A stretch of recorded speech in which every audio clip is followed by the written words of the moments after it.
And the answer is this popular podcast, beloved by all, features Matt Rodenberg and Brian Jones talking about wonderful TV shows.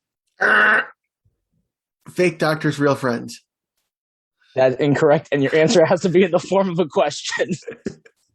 I'm sorry, the answer was, or the question was, what is TV, guys? I'm Matt.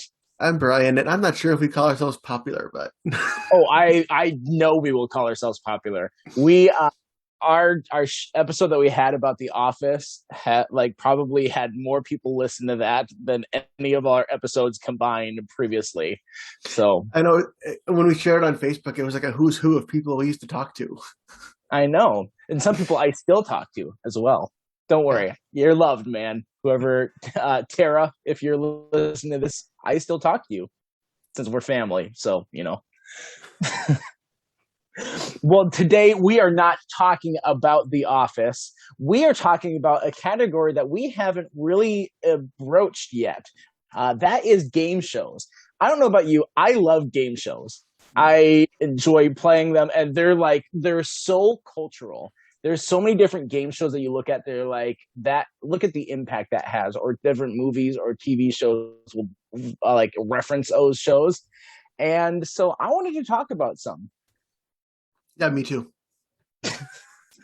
Thank you. Your line is no. It's convenient because we're both here. Yeah, it is. So I was thinking about game shows, and it's like I kind of broke it down. For me, game shows kind of fit in one of three categories. Now, I don't think everyone is going to view all game shows through the lens of these three categories, because one of the categories, you'd be like, why in the world do you include that as a category? But hey, I'm a 90s kid, and so is Brian, so everyone can shut up. So my three categories are like old classic TV show, like game shows, the ones that have been around for ages, the ones that either started like maybe in the 50s or 60s, or ones that have been going for like 30 years plus, or have had like the same host for longer than you've been alive. Mm-hmm. And then you've got the shows that are more like the modern game shows in the last 20 years, in the last 10 years that have come out, maybe are on these primetime ones. And then you've got the shows that for me, I loved. It was in between, and I call those Nickelodeon game shows. There are some guys, if you did not watch Nickelodeon game shows, you are missing out in life. And there's some really awesome ones that we're going to talk about. So the main distinction for Nickelodeon shows is that they involve slime. Yeah, usually my show that I for sure want to talk about, number one here, Nickelodeon shows, absolutely. I feel like that the show. Actually, you know what? Let's start there. Okay. We'll end on like some of this other one. We're going to start with Nickelodeon shows. So again, all 90s kids out there, rejoice. The one that I wanted to bring up for sure, and this is where I feel like slime was a big part of it. There's like a couple shows on Nickelodeon that like slime was a big part, but one of them was Double Dare.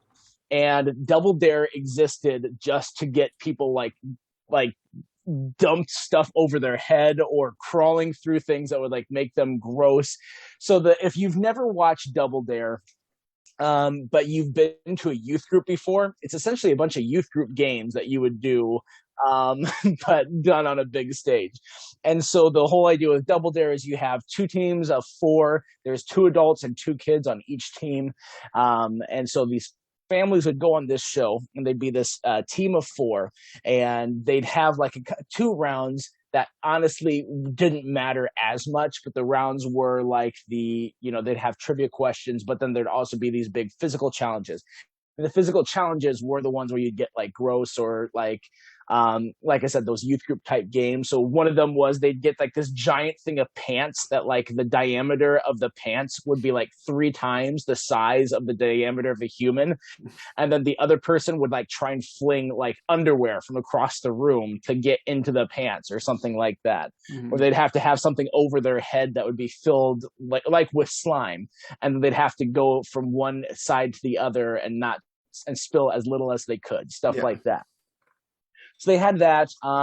Then they would go back and forth between those challenges and then trivia questions. And the trivia questions, if like the family didn't know, they could always send it over to the other team and say, hey, I dare you to answer this. And so then the other team could answer it. If they got it right, they'd get double the points, but they could also double dare it and send it back to the first team. And then the first team would either have to answer that question, or if they couldn't, then they would do a physical challenge.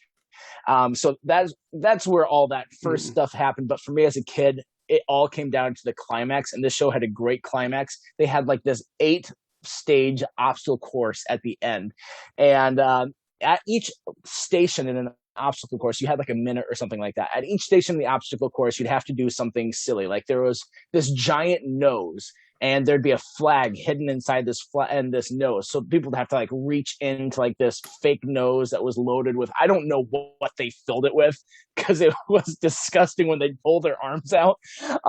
Or they'd have to slide down this slide into like this kiddie pool of ice cream and find a flag in this ice cream pool that they'd have. And then they'd hand it off to the next family member, and then they'd go through their thing.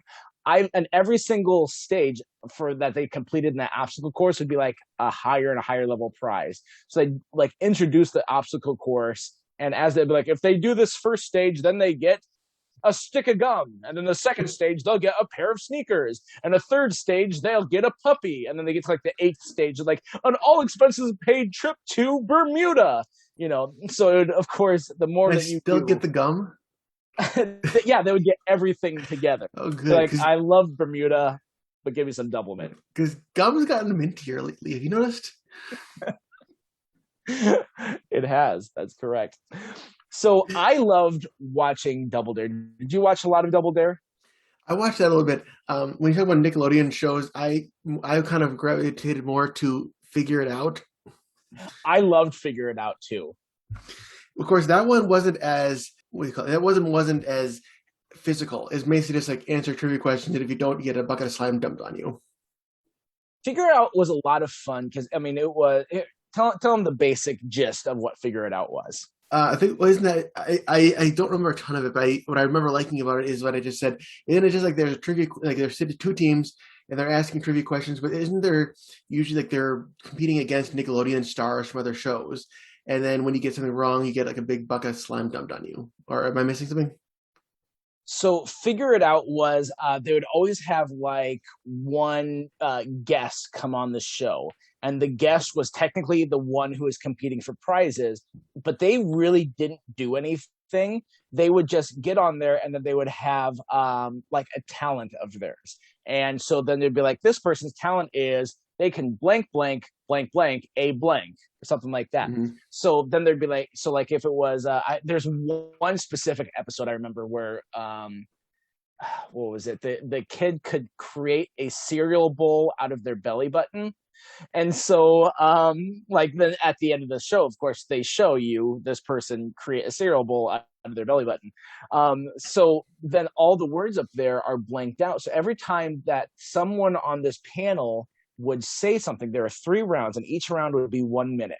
And all the panel of 4 Nick stars, they'd get people from different shows. A lot of like characters from all that would pop in, and then they would like ask him questions. But if they even said one of the words in that like little phrase, then it would reveal that. So if they said cereal in the middle of a question, all of a sudden, boom, you see cereal. So then it's a little bit like Wheel of Fortune that way. Okay.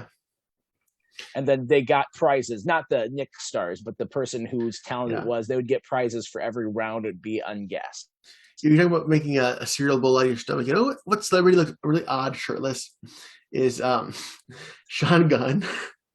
Where in the world did that come from? Because it reminded me of him. So Sean Gunn, you probably know him best as Kraglin from the Guardians of the Galaxy movies, and the rest of the world knows him as Kirk from Gilmore Girls. But like, there's this shirtless scene where he's in a steam room in Gilmore Girls. Like, how is that your body? Like, it looks like a concave stomach, and like that's the first thing I thought of when he said cereal bowl out of your stomach. Like, oh, that's like Kirk. Fun fact: Sean Gunn played the stand-in that would be edited for in Guardians of the Galaxy. He played the stand-in Rocket, so that he would have the whatever they would use, and then they'd green screen over it. But he'd be the placeholder. Yep, he was that, and Kraglin and Kirk. And probably other things too, but and James Gunn, director of Guardians of the Galaxy, James Gunn's brother. So trivia that you probably didn't care about, but here you go. That's what the whole point of this podcast. this is the Sean Gunn episode. He's just randomly gets thrown in here. Well, we have a special guest. Let's welcome Sean Gunn. Hey, Hey, I'm Sean guys. Gunn.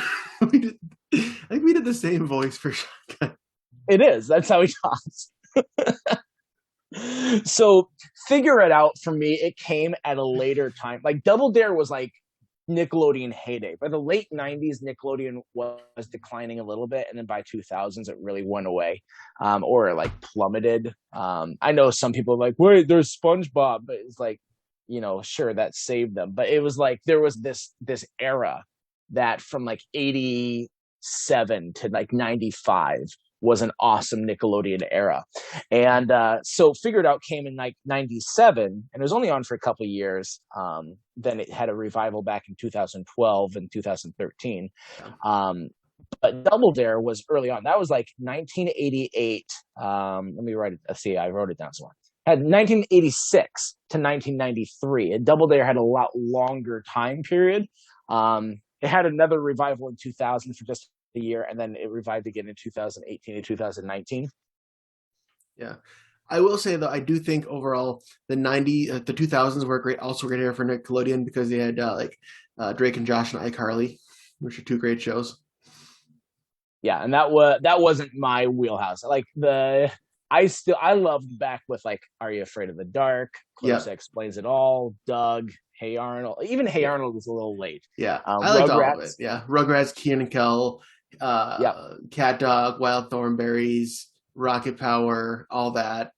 And I'd be remiss if we didn't include one other game show just to bring it up. But Legends of the Hidden Temple, of course, was an awesome game show. And that one again, like Double Dare, Legends of the Hidden Temple was like okay until the final like thing that they did in every single episode, where they had this giant temple that the characters would go into, and like it was this giant real life maze that they would have to go in, get these pendants or whatever they were, and then come out to be able to win. All right, is that all you got for 90s? That's it. Oh, where was? Oh, let's talk about. Should we end with classic shows and just talk about some modern ones? All right, sounds good. Why don't you hit us first with a modern game show that you really like? Because I feel like my pick, if I was going to say my favorite modern game show, is a little bit of cheating. Okay. One thing I like, I think it's called America Says. It's hosted by John Michael Higgins, and it's kind of along the same lines as Family Feud, but there's like different categories. And on the board, you see like the first letter of the answer, like the top 5 answers of this category. And it's like, you see like the letter with a line. And it's like, if the long line is a long word, it's a short line, it's a short word. It could be like 5 TV shows that people liked in the 90s, or 5 favorite whatever. And then based on the letters, you try to figure out what they are. And it's funny because people's guesses are just so terrible sometimes. When it's like a lot of these shows are the same thing where it's fun when you as the audience know what the answer is, and you see everybody on there like, what's a TV show from the 90s starring Tim Allen? Seinfeld. Like, what? Like, people are just yelling like terrible answers. That show is surprisingly difficult, to be fair. Like, because it's kind of like, what is this other one? It's pretty much like word association. So it's like, things you see at Christmas, and it just has that first letter of everything, and you're going through it, and then there's like things that you wouldn't even think of. They like a couple things that start with T. I'm like, oh yeah, a tree, or what? And then like tinsel pops up. You're like, oh yeah, obviously tinsel. Yeah. I'm surprised you went with this pick because to me, I feel like there's so many modern game shows that we went through as like teenagers into adulthood that like especially like hit prime time. Like the Weakest Link, or Who Wants to Be a Millionaire, or Deal or No Deal. Like those things, the phrases used in some of those, like is that your final answer? That was everywhere. Yeah. Everyone was like using that. Any comedy show would be like, let's bring this up. Or you are the weakest link, goodbye. They kept bringing that, like that phrase would pop up anywhere and everywhere because people were just like so inundated with these shows. I was there. I was watching live the first time someone ever won the million on Who Wants to Be a Millionaire. Do you remember Yeah, that first one where the guy I called his remember that. dad just to tell him, Yeah. "Hey, I don't need any help. I'm just going to win the million." I don't even remember the question, or at least the general idea of the question, because it was a which president was on the show Laugh-In, and I Oh yeah, think that was Reagan. I can't remember, but yeah, that was $1 million question of which president appeared on that TV show, and he's like, Dad, I don't need you because the answer is boom, boom, boom. Mhm. Yeah, that was a huge deal, and honestly, Who Wants to Be a Millionaire almost lost its like power after someone broke the $1 million. Because I Yeah, don't know about you, but it felt like the popularity decreased when that happened. yeah. I think the biggest decrease is when they changed hosts after Regis Philbin left. It's not on anymore, is it? I think it might still be technically on. There's a bunch of these shows that like when they change hosts, like it just is this huge downturn in quality. Mhm.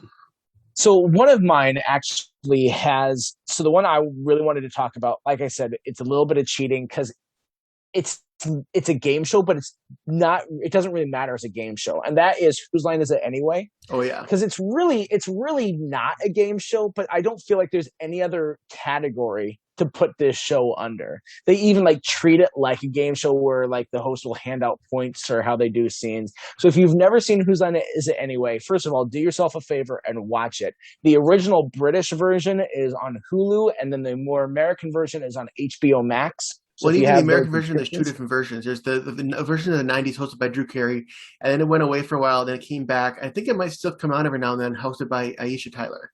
yeah, it actually is still on. It just got renewed again for another season back in May. They renewed it. Yeah. But like, so I used to watch actually as a kid. I honestly watched the British version. It was on Comedy Central, it would be on syndication, and I loved it. Like the host Clive Anderson was really funny. Now I have to say, if you're watching the British version, there is going to be some some stuff that you're going to miss because of like the cultural difference there. So like they'll make these comments about like, oh, this show that they have that's popular there, and it's kind of funny because they'll even have on the old British version.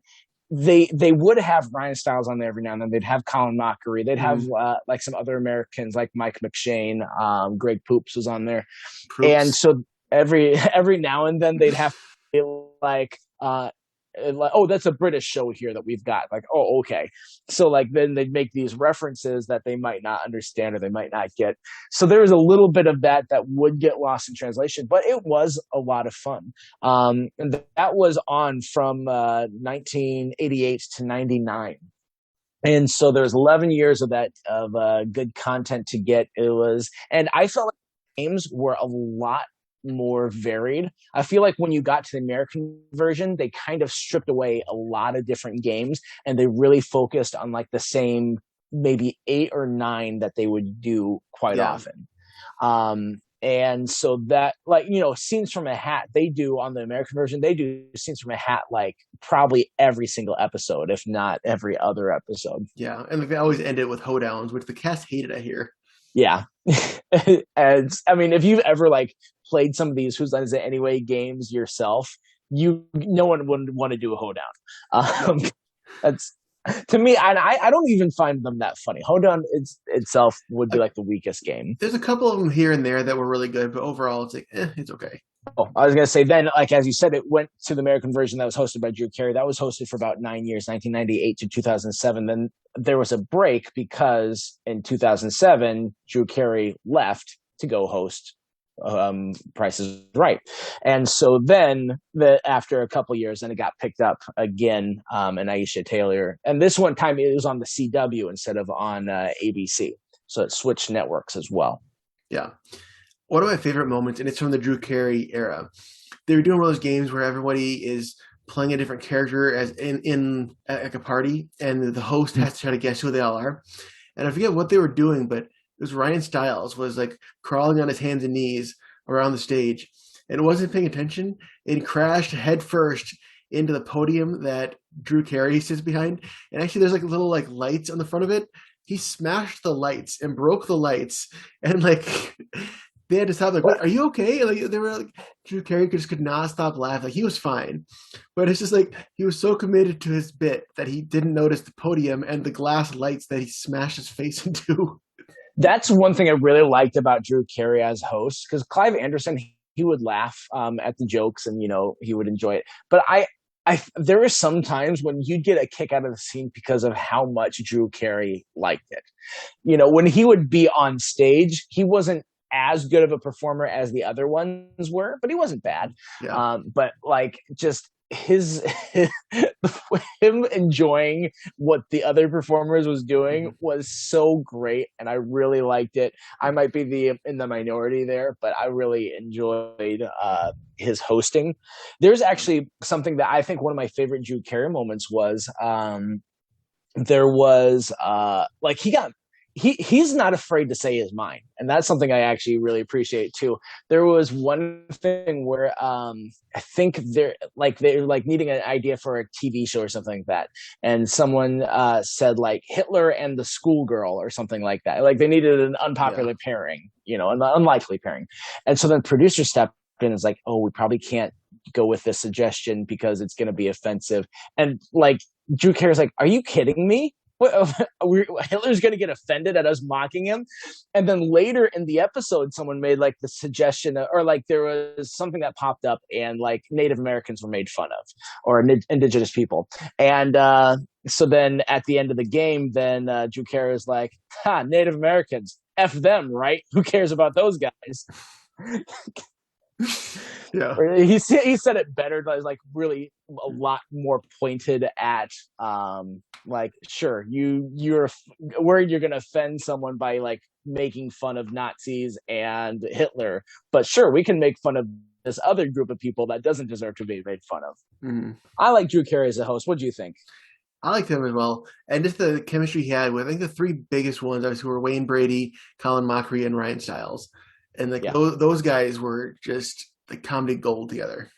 Yeah, they'd trade out the fourth one with like Chip Eston and Greg Proops and Brad Sherwood. Sherman? Sherwood. Sure, it's sure something. Yeah, Sherwood. That sounds, I think that's right. So yeah, it was a good show. We haven't had a chance to really talk about it at length yet, so I'm like, this is where we're talking about it. Even another show that I think would go in this category, even though the host of the show is someone who's recently come under fire as, I guess, turning out to not be a great person behind the scenes, was Ellen's Game of Games. Did you ever watch that one?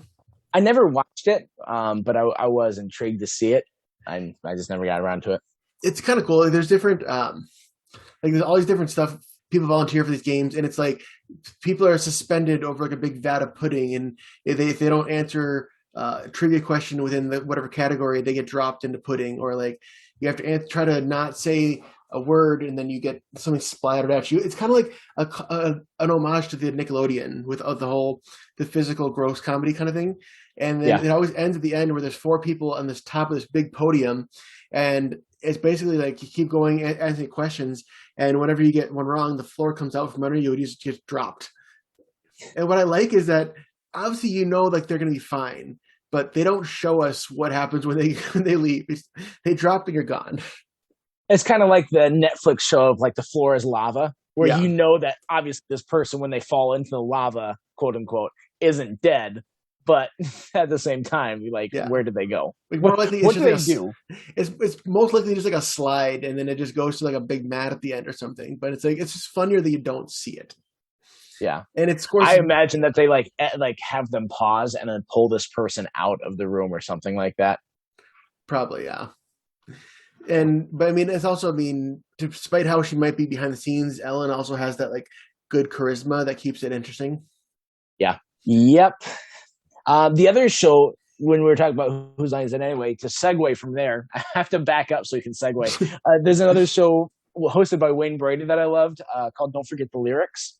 And I really enjoyed that game show. That was is essentially you get someone up there it's a mixture of karaoke and a game show. And so they're up there and they pick a song, or they pick a category, and then they have a choice between two songs. And so they pick one song, and so they're singing through it, and then you never know when the song's going to stop, and they have to finish out the line. And so they're singing, and all of a sudden the music stops, everything stops, and they see that they have 5 words that they need to sing. And then if they know it, they'll sing it. If they don't know it, then they'll be like, oh, maybe I can get like help from so and so, and they've got their lifelines.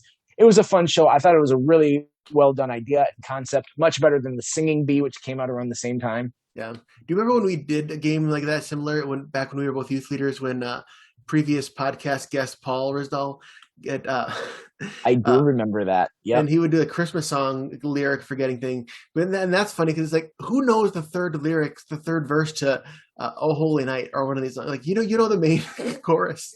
Yeah, I can barely know the first verse of some of these Christmas songs. There was one time through the snow with something in my hand, and I'm in the car in a winter wonderland. That's actually pretty good. Thank you. There was one point in my life when I could recite all the lyrics of every verse of Good King Wenceslas. Oh, good for you. You know, that's a vital information that you're going to need in life. Well, do you put that on your resume? Yes. Because I remember, it was on the Colbert Report, it was Stephen Colbert, Mandy Patinkin, and someone else were singing it. And I like watched that clip of them singing it over and over again for some odd reason. Well, there was that just reminded me, and I don't think it was Good King Wenceslas. I don't remember what it was, but it was 3 people singing a Christmas song.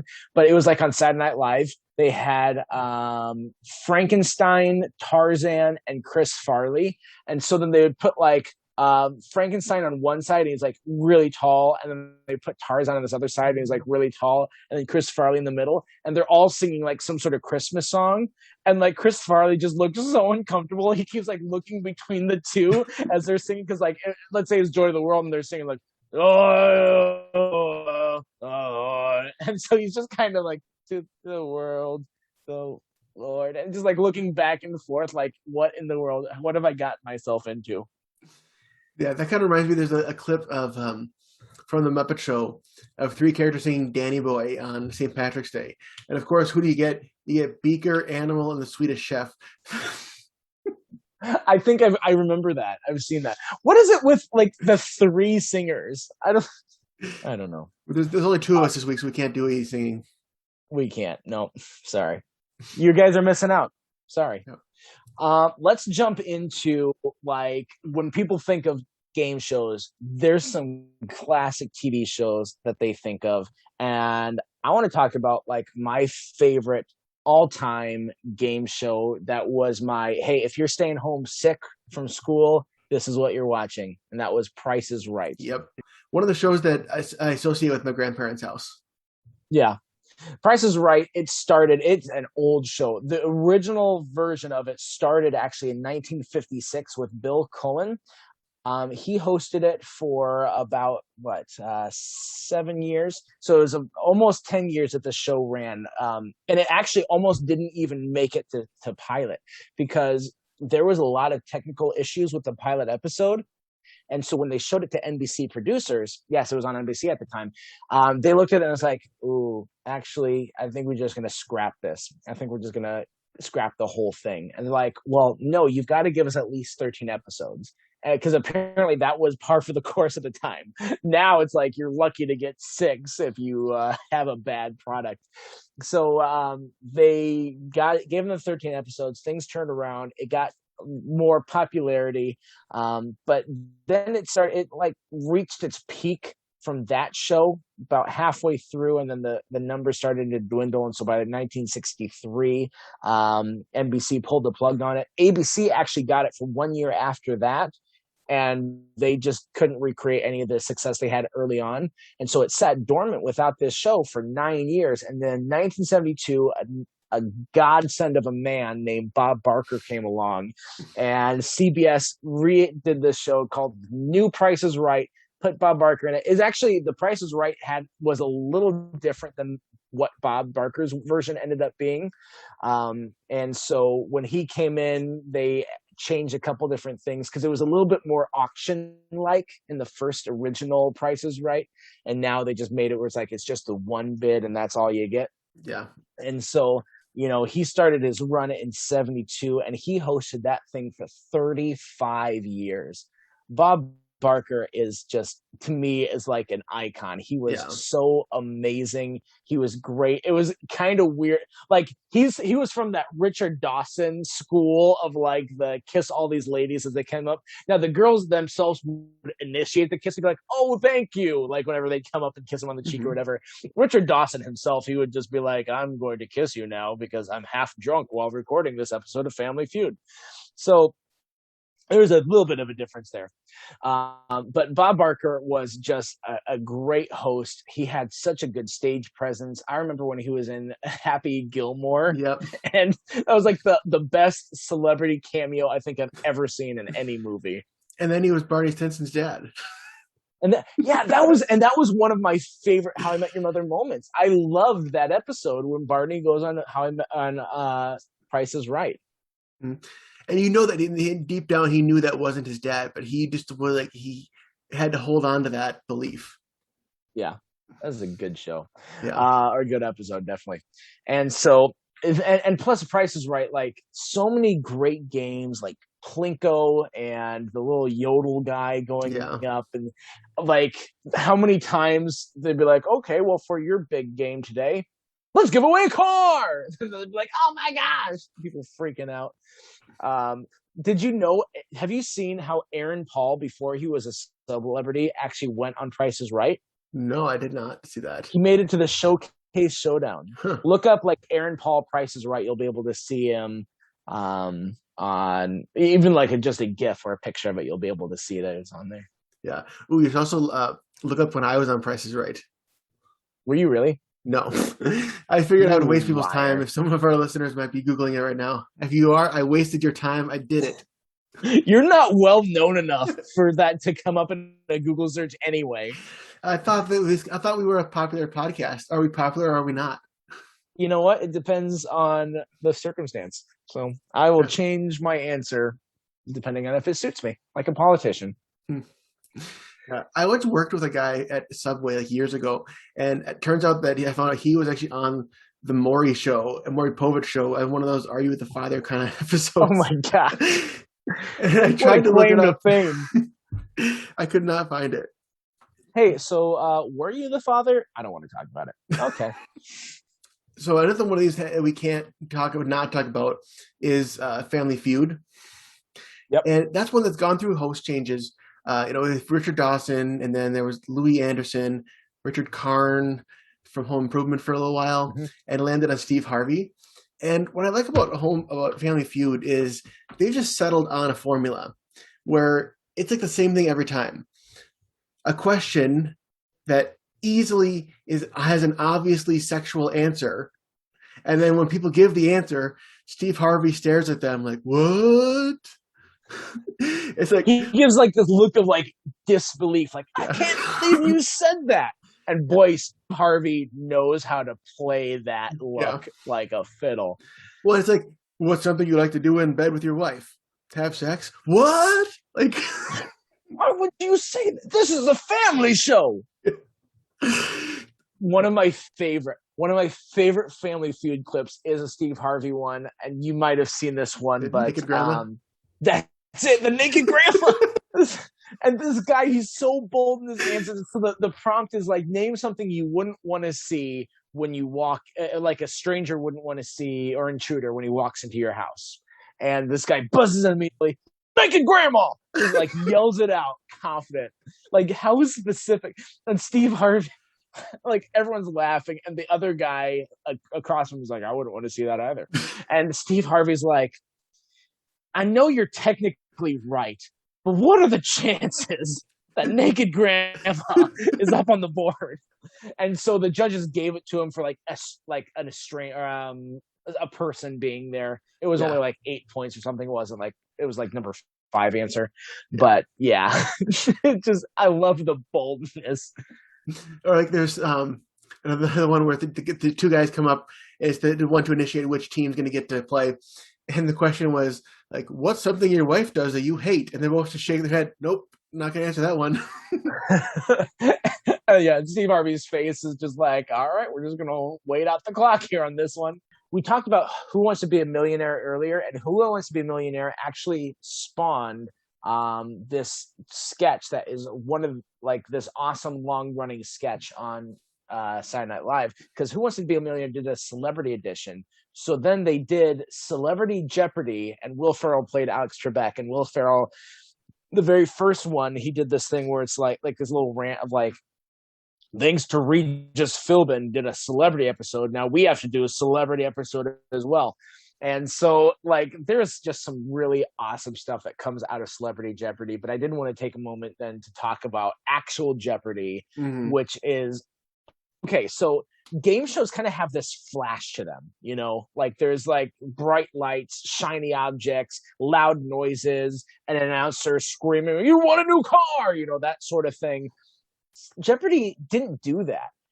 Jeopardy was so cerebral. It's like if Trivial Pursuit became a TV show. Mm-hmm. And Alex Trebek has like this gravitas as a host that was really appreciated and definitely needed for this type of show.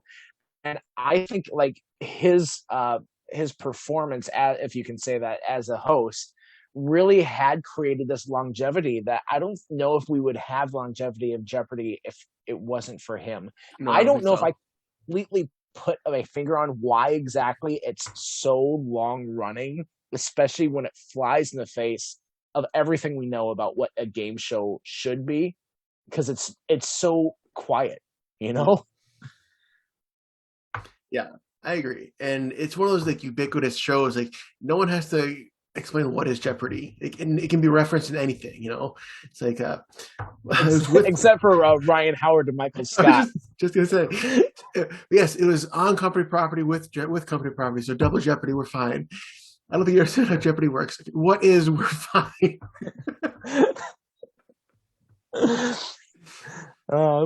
We ended up mentioning Office, of course. We brought it full circle. Yeah. There's also, well, I mentioned The Office earlier with the has gum gotten mintier lately. Oh, you did. Yeah. Yeah. That's true. There's also a great moment of Jeopardy in the show Cheers, where Cliff Clavin, who's the character played by John Ratzenberger, went on Jeopardy, and like the final question, if they like name like these three well-known figures, what do these three have in common?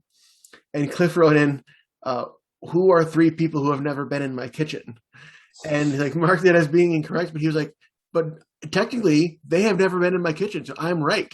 And there was this whole story out of him trying to like fight Jeopardy to get his prize money because technically he was right. Technically correct. The best kind of correct. Futurama. There's a special place that Jeopardy has in my heart too. You brought up Ellen earlier, and I know that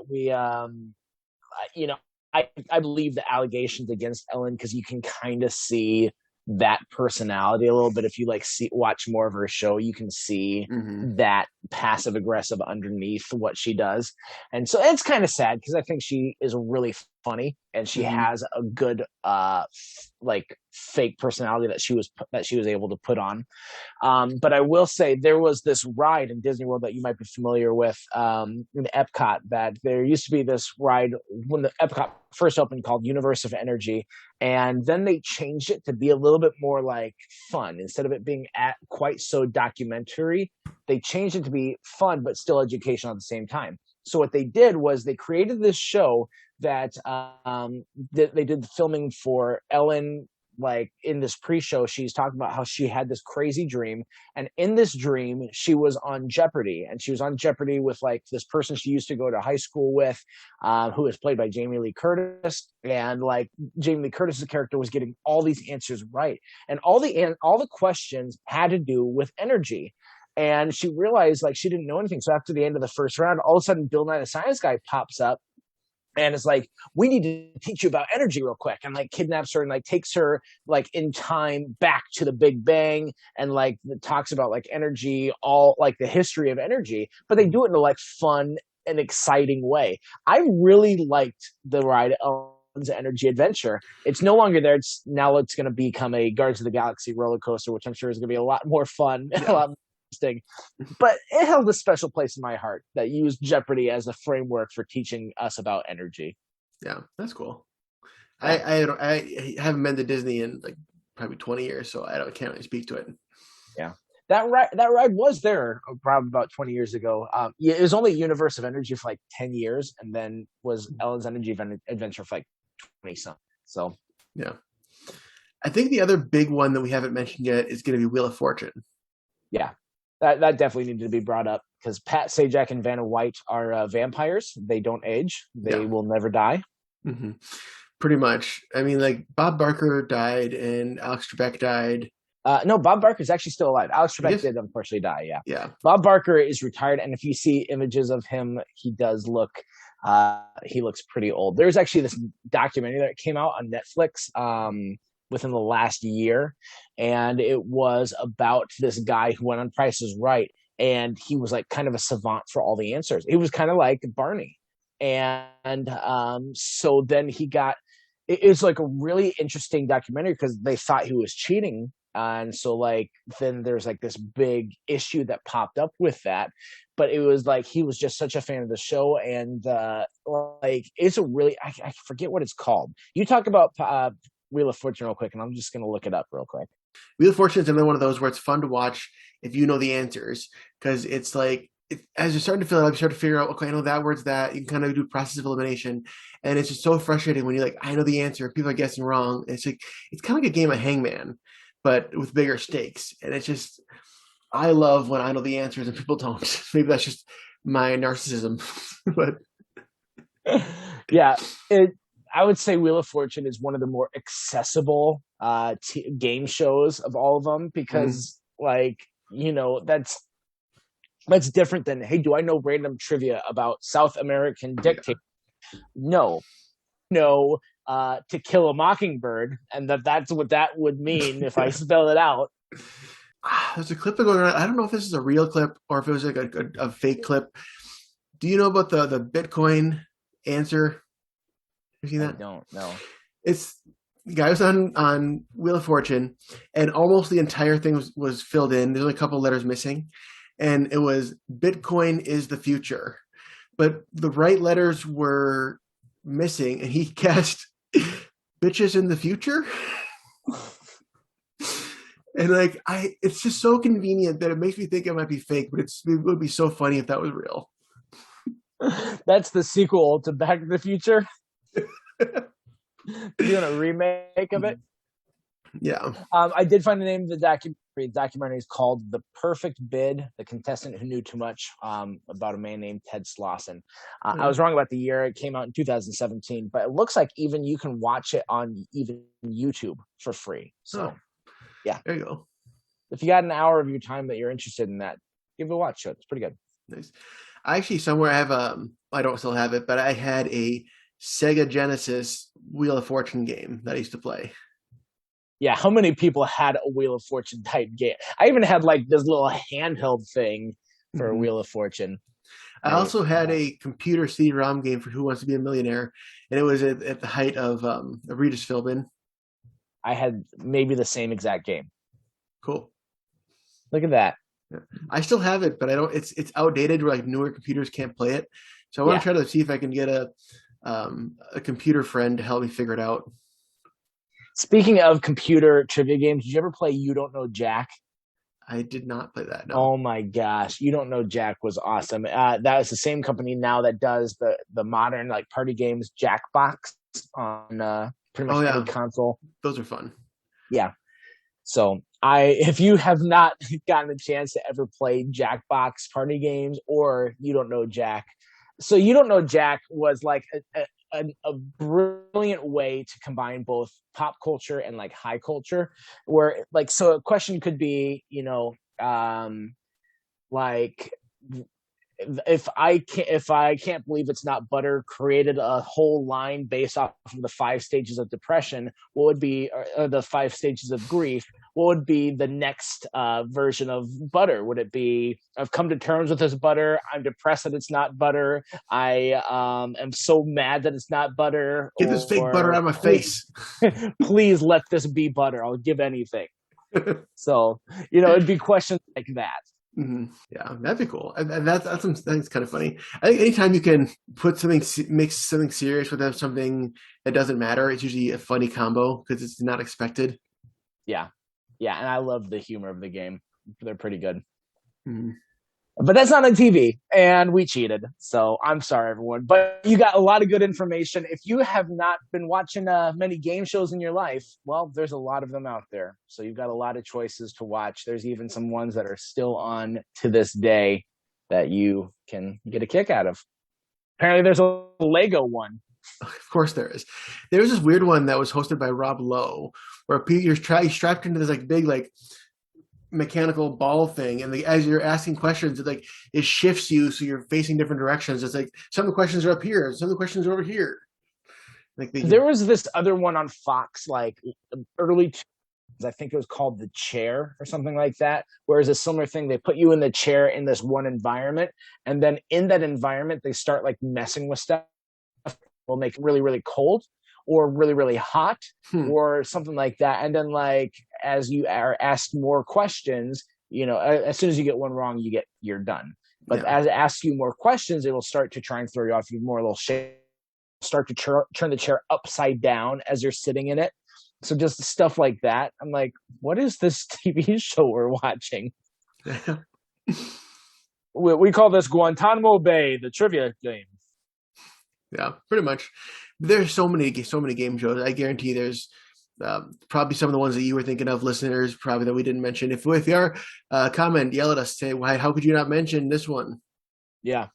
I mean, we didn't even go all the way back to The Truth and Newlywed Game, or we missed out on other Nickelodeon games like Guts. Yeah. Well, now we've mentioned it. Phew, covered my bases. We're good. Well, like Brian said, give us a shout if there's other games that you really like that you think should have been mentioned. They should be at the top of anyone's list when they're talking about TV show games. Hey guys, this is Future Brian here. I pop in every now and then usually to tell you about some tech issues. Well, this time I brought Future Matt with me as well. Rick, what are we doing here? I was going to say, Matt, you get one Back to the Future reference. One. I went with Rick and Morty, apparently, and I even like that. All right. So we're about to jump into trivia, and we kind of screwed up when we're recording the episode that you're listening to right now because we forgot what the trivia question was, and we answer a completely different trivia question something I just mentioned during the episode. So there's that. So the actual trivia, before we get into our fake trivia, the real trivia question was about which Hollywood director directed the bottle episode The Fly from Breaking Bad, and that was director Rian Johnson. He directed Knives Out and also one of the most hated Star Wars movies ever, The Last Jedi. Not the most recent one, but the one after Force Awakens, number 8. So there you go. All right, we would now return you to our past selves who are about to get things wrong. But wait, I have to warn you for this. You know what's my favorite game show is the TV Guys trivia section. We almost missed it because I was distracted. All right, well, last week, what was the trivia question, Brian? We talked about the bottle episodes, and specifically the bottle episode of Community, where everyone is trying to figure out what happened to Annie's pen. Later on, it turns out that the monkey, whose name was Annie's Boobs, took the pen. And if you look at the beginning of the episode, they're making a diorama. If you look in the exact right spot, you can see a tiny monkey paw reach up, grab the pen, and disappear. Tiny monkey paw. Actually, I don't know if it's true. I'm sure it is. I didn't rewatch it to verify, but I trust Brian. Yeah. Matt is not a true fan. You should yell at him for that. Feel free. Watched this 4 times all the way through. So and you never stopped to look at the monkey paw. I never did. No, You've also saying you've watched Community that many times too, but have you ever stopped to get the DVDs and listen to the commentary on every episode? No, I haven't. And I haven't. Set me up to fail on that one. Most shows you'll get the DVDs. There'll be a couple, like the big episodes will have commentary. Community's just like, no, we're gonna do them on every single one, and they're funny. Like the cast and the crew and Dan Harmon, like it's cool. Like I would definitely recommend getting the DVDs and just starting a binge with commentary. I could see that commentary being really good. Is there a good community podcast? There is a few of them. There was one that was on a while back called "Shut Up, Leonard" that I listened to. They talk about community, and there's one now. It's called Community Building. It's hosted by one of my favorite podcasters, Josh Wigler. And the thing is where he's going through it for the first time, and he's got a co-host with him who's seen the show and loved the show, and so they go through every episode. They're towards the end of season 1, so still pretty early on. Nice. So I'll give that a listen once or twice. All right. Well, don't listen to that instead of us, guys. We're the best. We're the ones you want to listen to. All right. This week's trivia here is going to be, what was the first TV game show that was filmed or that was aired in color? No clue. Well, I do. So, all right. Well, as always, thanks again for listening. Hope you enjoyed it. I enjoyed being able to talk about game shows because I don't do that very much anymore. Yeah. And so if you want some more content, definitely make sure to subscribe to us, follow us on Facebook or on Twitter, or just follow us as friends because a lot of you listeners, you know us in real life anyway. So exactly. Hey, Matt, you want to real quick tell our listeners what we're doing next week? Oh, yeah, next week. So next week, I don't know about you guys, but I've watched some shows that I'm like, why in the world is this going on for as many seasons as it's going on for? So Brian and I, we're going to discuss what is the good shelf life of a show? How far is too far? How long is too long? What should be the ideal that shows stick to? And also, what are some shows that did really well in sticking around for a long time? And what are some shows that definitely outlived that shelf life? So we'll talk about that next week. Until then, I'm Matt. I'm Brian. And we're reminding you to stay tuned and keep watching.